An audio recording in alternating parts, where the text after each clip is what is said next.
दोस्तों, स्वागत है आपका मेरे YouTube चैनल इंग्लिश बाबू पर। और आज मैं फिर हाजिर हूँ आपके साथ एक नई स्टोरी लेकर। और दोस्तों, आज जो स्टोरी मैं आपके लिए लेकर आया हूँ बहुत ही दिलचस्प और बहुत ही मनोरंजन से भरपूर कहानी है। और उसके अलावा दोस्तों, इस कहानी के अंदर आपको कुछ नए इंग्लिश के वर्ड मीनिंग सीखने को मिलेंगे, उनकी करेक्ट प्रोनाउंसिएशन के बारे में पता चलेगा। और हमेशा की तरह जो इसका ग्रामर का पार्ट है उसे बिल्कुल डिटेल में कवर करेंगे, तो एक एक स्ट्रक्चर को आप बहुत आसानी से सीख पाएंगे। तो चलिए दोस्तों, आज की इस कहानी को हम शुरू करते हैं। और सबसे पहले कहानी का टाइटल देखते हैं। कहानी का टाइटल है Birbal and the king of Persia. क्या मतलब वो बीरबल और पर्शिया के राजा। तो दोस्तों, ये आज की इस कहानी का टाइटल है, शीर्षक है। और अब मैं इसे पढ़ना शुरू करता हूँ। आपसे रिक्वेस्ट है, आप कहानी को बिल्कुल ध्यान से सुने। और यदि आज की स्टोरी में आपको कोई नया वर्ड मिले या फिर नया स्ट्रक्चर, तो आप उसे नोट भी ज़रूर करें। तो चलिए इसको शुरू करते हैं। Once Akbar and Birbal were invited by the king of Persia in his kingdom to a royal dinner party। क्या मतलब वो दोस्तों, ये जो हमारा वाक्य है ये पास्ट इंडेफिनिट का पैसिव वॉइस का वाक्य है। और जब हम पास्ट इंडेफिनिट में पैसिव वॉइस में वाक्य बनाते हैं तो वहाँ पर वॉज या वर का प्रयोग किया जाता है हेल्पिंग ऑफ के रूप में, साथ में थर्ड फॉर्म लगाई जाती है। यदि सब्जेक्ट ही, शी, इट या सिंगुलर होता है तो वॉज का प्रयोग किया जाता है। और यदि सब्जेक्ट वी, यू, दे या फिर प्लूरल होता है तो उसके साथ वर का प्रयोग किया जाता है। तो इस लाइन का क्या अर्थ हुआ कि वंस, एक बार, Akbar and Birbal were invited, मतलब कि अकबर और बीरबल को निमंत्रित किया गया, मतलब उनको बुलाया गया, by the king of Persia, Persia के राजा के द्वारा, इन हिज किंगडम, उनके राज्य में, to a royal dinner party, एक शाही भोज के लिए। डिनर मतलब एक शाही रात्रि के भोज के लिए। चलिए आगे देखिए। The party was organized by the Persian king in honor of Akbar's achievements in the battlefield। क्या अर्थ हुआ दोस्तों? है अकबर के बाद एपेस्ट्रोफी एस का प्रयोग किया गया है, जिसका मतलब होता है का के की। जब हम किसी नाम या व्यक्ति के साथ कुछ जोड़ना चाहते हैं तो एपेस्ट्रोफी एस का प्रयोग किया जाता है। और अचीवमेंट का मतलब होता है उपलब्धि, और ये प्लूरल है तो उपलब्धियाँ। और दोस्तों, बैटल फील्ड का मतलब होता है रणभूमि, जहाँ पर लड़ाई लड़ी जाती है, रणभूमि को बैटल फील्ड कहा जाता है। तो इस पूरी लाइन का क्या अर्थ हुआ? द पार्टी वॉज ऑर्गेनाइज्ड, और ये भी हमारा पास्ट इंडेफिनिट का पैसिव वॉइस में वाक्य है। द पार्टी वॉज ऑर्गेनाइज्ड मतलब पार्टी का आयोजन किया गया। बाय द पर्शियन किंग मतलब पर्शियन राजा के द्वारा पार्टी का आयोजन किया गया। In honour of Akbar's achievements in the battle field, और वो क्यों किया गया? वो किया गया अकबर की जो उपलब्धियां थीं रणभूमि में, उसके सम्मान में राजा के द्वारा इस पार्टी को ऑर्गेनाइज किया गया। चलिए आगे देखिए। A lot of presents were showered on the emperor. और दोस्तों, ये हमारा ये भी पास्ट इंडेफिनिट का पैसिव वॉइस का ही वाक्य है। A lot of presents were showered on the emperor, और सम्राट के ऊपर कई सारे जो उपहार थे वो उनके ऊपर निछावर किए गए, वो उनके ऊपर डाले गए। During the time of their stay in Persia,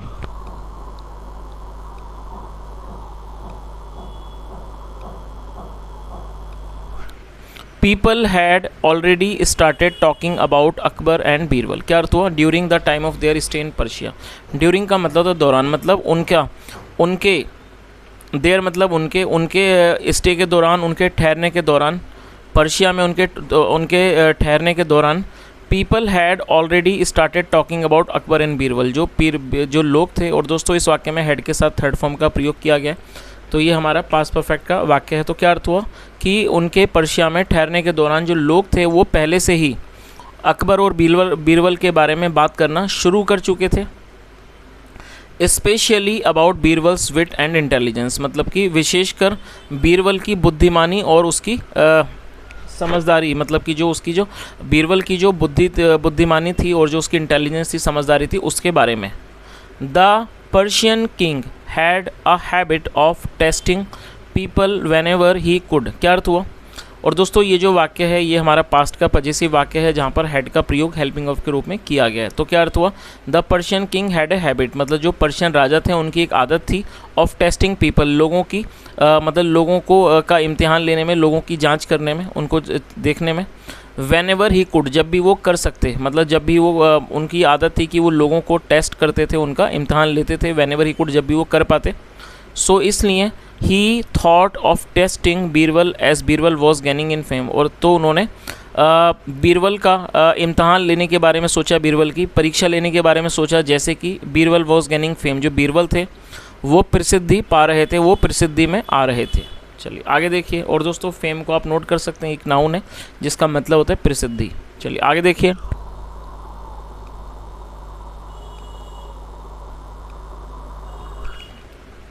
one night the Persian king organised a special party for Akbar and Birbal, और एक रात जो पर्शियन राजा थे उन्होंने एक जो विशेष पार्टी थी, स्पेशल पार्टी मतलब एक जो विशेष दावत थी, उसका उन्होंने आयोजन किया फॉर अकबर एंड बीरबल, अकबर और बीरबल के लिए।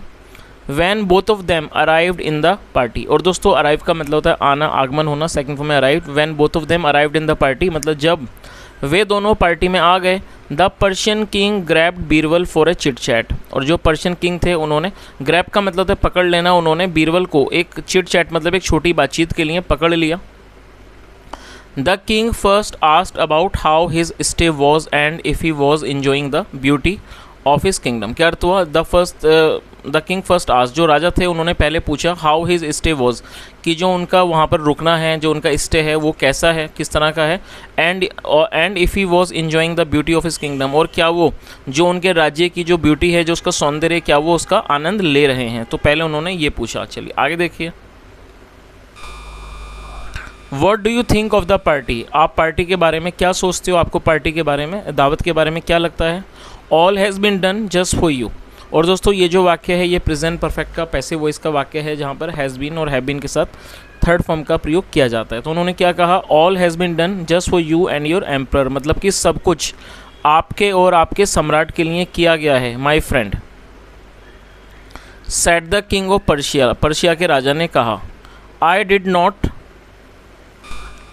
नॉट नो, मतलब कि मैं नहीं जानता था। और दोस्तों ये हमारा पास्ट इंडेफिनिट का नेगेटिव वाक्य है जहाँ पर डिड नॉट के साथ फर्स्ट फॉर्म का प्रयोग किया जाता है। तो क्या मतलब वो, आई डिड नॉट नो, मैं नहीं जानता था, that so many guest would be here, कि मैं नहीं जानता था कि इतने सारे जो मेहमान हैं वो यहाँ होंगे। The hall is full of them, और ये जो हॉल है ये उनसे पूरा भरा हुआ है। सेड बीरबल, बीरबल ने कहा।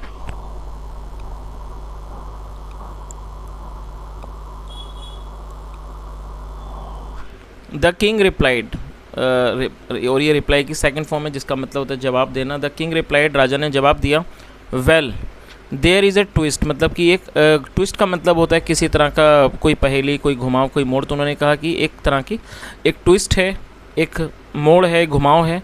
माई विटी फ्रेंड, मतलब कि मेरे, और दोस्तों विटी का मतलब है बुद्धिमान, मेरे बुद्धिमान दोस्त।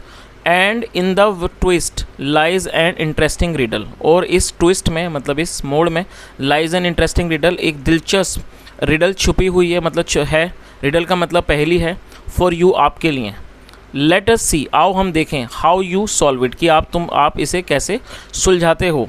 वाई नॉट, क्यों नहीं। योर मजेस्टी, महाराज। I would love to take on the challenge presented by you, तो उन्होंने क्या कहा कि मैं मतलब आपके द्वारा जो चैलेंज है उसको लेने का मुझे बड़ी खुशी होगी। I would love to take on the challenge presented by you, मतलब जो आपके द्वारा चैलेंज, चुनौती दी जाती है उसको लेने में मुझे बड़ी खुशी होगी।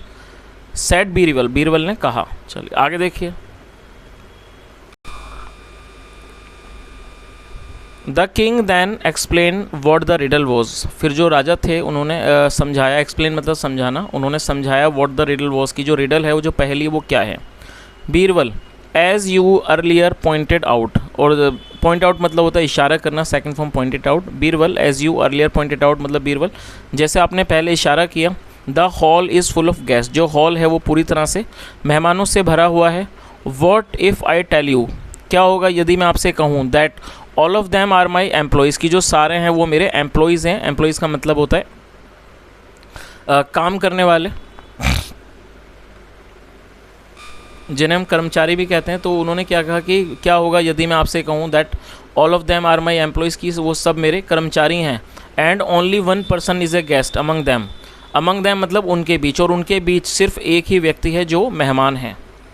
As soon as Birbal heard this, और दोस्तों हियर मतलब सुनना, सेकंड फॉर्म में थर्ड और सेकंड फॉर्म में हर्ड, और ये हमारा पास्ट का अफर्मेटिव वाक्य है। एज सुन एज मतलब जैसे ही, as soon as Birbal heard it, जैसे ही बीरबल ने ये मतलब ये बात सुनी, he started glaring at each and every person present in the hall. और दोस्तों ग्लेयर का मतलब होता है घूर कर देखना, मतलब जैसे ही बीरबल ने इस बात को सुना, ही started glaring at each and every person present in the hall, वह सभी लोगों पर जो हॉल में उपस्थित थे उनको वो मतलब कि बड़े ध्यान से उन्हें घूरने लगे, उनको देखने लगे। द किंग फर्दर सैड, जो राजा थे उन्होंने आगे कहा, नाउ अब you have to figure out मतलब पता लगाना, now you have to figure out, अब आपको पता लगाना है, which one is the guest, की कौन मेहमान है।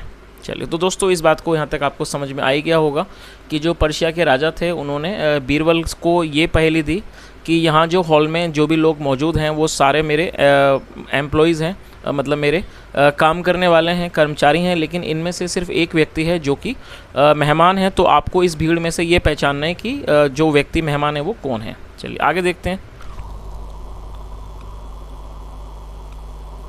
नो प्रॉब्लम योर मजेस्टी, मतलब महाराज कोई समस्या नहीं है, बट लेकिन do me just one favour मतलब एहसान, लेकिन मुझ पर आप एक एहसान करिए। Before I tell you who the guest is, मतलब इससे पहले कि मैं आपको बताऊं कि मेहमान कौन है, please tell a joke in front of everyone, मतलब कृपया सबके सामने एक जोक, एक चुटकुला सुनाइए। सेड बीरबल ने कहा। द किंग इंस्टेंटली अग्रीड, और इंस्टेंटली मतलब होता है तुरंत, और दोस्तों अग्री मतलब सहमत होना, सेकंड फॉर्म में agreed. The king instantly agreed, जो राजा थे वो तुरंत तैयार हो गए। After the king had told the joke, मतलब कि राजा के द्वारा, मतलब जब राजा ने जोक चुटकुला सुना दिया, मतलब उनके सुनाने के बाद, Birbal walked up to him, जो बीरबल थे वो उन तक चल के गए, एंड पॉइंटेड आउट, और उन्होंने इशारा किया, हु द गेस्ट वॉज, की मेहमान कौन है। To the king's surprise, to the king's surprise मतलब जो राजा थे उन्हें हैरानी हुई।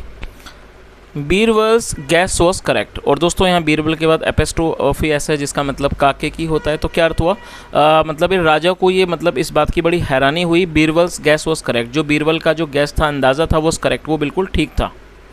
अकबर फेल्ट वेरी प्राउड, और दोस्तों फील का मतलब महसूस होना, सेकंड फॉर्म में felt. Akbar felt very proud मतलब जो अकबर थे उन्हें बहुत गर्व महसूस हुआ। ऑफ हिज फेवरेट मिनिस्टर, अपने जो उनके पसंदीदा मंत्री थे उनके ऊपर उन्हें बहुत ज़्यादा गर्व महसूस हुआ। एज जैसे कि he stood up to his reputation, जैसे कि उन्होंने जो उनकी जो रेपुटेशन थी, जो प्रतिष्ठा थी, उस पर वो खरे उतरे। चलिए आगे देखिए। Out of curiosity the king asked him how he was able to get the correct answer, क्या अर्थ हुआ।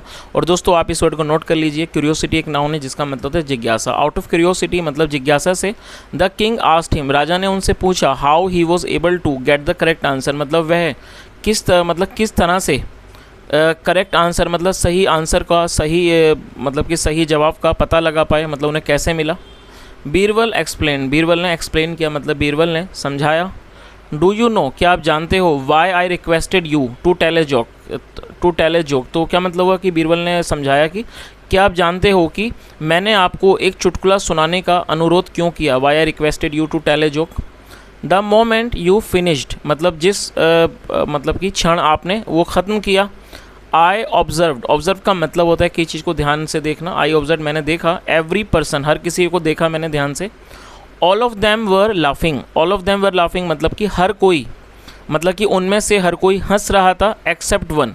और दोस्तों आप इस वर्ड को नोट कर सकते हैं, EXCEPT, एक्सेप्ट का मतलब है सिवाय, एक्सेप्ट वन मतलब सिवाय एक के।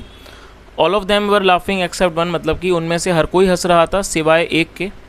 And that is how I found the guest, और इस तरह से मैंने मतलब कि मैंने गेस्ट का मेहमान का पता लगाया और मुझे मेहमान मिला। चलिए आगे देखिए। The king became a little confused as how this helped him, क्या अर्थ हुआ। और दोस्तों ये कंफ्यूज एडजेक्टिव है जिसका मतलब होता है भ्रमित हो जाना। और आपको ये चीज़ याद रखनी है कि जब आप कोई ऐसा वाक्य बनाते हैं जहाँ पर आप एडजेक्टिव को वर्ब के रूप में प्रयोग करना चाहते हैं तो वहाँ पर आपको सपोर्टिंग वर्ब का प्रयोग करना होता है। तो यहाँ सपोर्टिंग वर्ब के रूप में बिकम का प्रयोग किया गया है और ये हमारा पास्ट का अफर्मेटिव वाक्य है, इसलिए बिकम की सेकंड फॉर्म बिकेम का प्रयोग किया गया है। तो क्या अर्थ हुआ, the king became a little confuse, मतलब कि जो राजा थे वो थोड़ा सा भ्रमित हो गए। एज जैसे कि हाउ दिस हेल्प्ड हिम, कि ये जो चीज़ थी उसने उनकी मदद कैसे की। सो बीरबल फर्दर एक्सप्लेन, तो बीरबल ने आगे एक्सप्लेन किया इस चीज़ को, उन्होंने बताया only an employee would feel obliged to do something which his employer expects him to do. क्या अर्थ हुआ, तो उन्होंने क्या जवाब दिया कि ओनली एन एम्प्लॉय मतलब सिर्फ एक कर्मचारी ही है। Only an employee would feel obliged मतलब सिर्फ एक कर्मचारी जो है वो वुड फील ऑब्लाइज्ड, वो इस चीज़ का भार महसूस करेगा, मतलब वो एक तरह से एक विवशता को महसूस करेगा। टू डू समथिंग, कुछ करने की विवशता को महसूस करेगा। Which his employer expects him to do, मतलब जो उसका एम्प्लॉयर मतलब जो मालिक है वो उससे करने की अपेक्षा करता है, उम्मीद करता है। तो दोस्तों इस लाइन का मतलब आप समझ ही गए होंगे कि जो बीरबल थे उन्होंने क्या कहा कि सिर्फ एक कर्मचारी ही इस तरह की बाध्यता को या विवशता को महसूस करेगा वो काम करने की जो उसका मालिक चाहता है कि वो करे। तो सिर्फ एक कर्मचारी ही उस चीज़ को सोचेगा, महसूस करेगा। But a guest is not, लेकिन जो एक मेहमान है वो ऐसा महसूस नहीं करेगा। Only one man was there on whose face, मतलब सिर्फ एक ही आदमी था, वॉज देयर वहाँ पर था, ऑन हुज फेस जिसके चेहरे पर आई कुड सी बोर्डम, में बोर्डम मतलब कि बोरियत देख पाया। इंस्टीड ऑफ लाफ्टर मतलब कि हंसी के बजाय मैं उसके चेहरे पर बोर्डम मतलब कि बोरियत देख पाया। तो दोस्तों यहाँ से आप भी इस बात को समझ ही गए होंगे कि जो बीरबल थे उन्होंने राजा को इसीलिए कहा कि आप जोक सुनाइए, कि जब उन्होंने एक चुटकुला सुनाया तो जो उनके एम्प्लॉयज़ थे वो तो जाहिर सी बात है अपने मालिक के चुटकुले पर हंसे, लेकिन एक जो मेहमान था जाहिर सी बात है कि जो कोई भी एम्प्लॉय है वो वही करेगा जो मालिक उससे उम्मीद करेगा। लेकिन यदि हम किसी मेहमान के बारे में बात करें तो मेहमान उस चीज़ के लिए बाध्य नहीं होता है। तो यही कारण था कि जब उन्होंने जोक सुनाया राजा ने तो जो उनके एम्प्लॉयज़ थे, जो उनके कर्मचारी थे, कामगार थे, वो हंसे, लेकिन जो मेहमान थे वो नहीं हंसे। और इसी चीज़ का उन्होंने मतलब कि बीरबल ने ऑब्ज़र्व किया और उन्होंने बड़ी आसानी से बता दिया कि इनमें से मेहमान कौन है।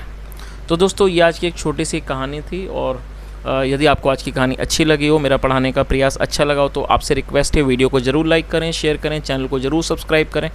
और दोस्तों आजकल आपने ये चीज़ भी देखी होगी कि कम्युनिटी टैब में मैं कुछ पोइट्री भी लिख के देता हूँ, तो आप उसे भी इंजॉय करें और कमेंट करके ज़रूर बताएँ। कभी कभी अच्छा लगता है कि पोइट्री करना का शौक़ पहले से ही रहा है, तो मैं सोचता हूँ कि थोड़ी सी पोइट्री आप लोगों के साथ भी शेयर की जाए। तो कुछ मैं लिख देता हूँ, मैं इतना अच्छा कोई पोइट तो हूँ नहीं, लेकिन उसके बाद भी मैं कोशिश करता हूँ कि कुछ अच्छी लाइनें लिख सकूँ। तो आप एक बार ज़रूर देखें और बताएं कि आपको कैसे लगती हैं।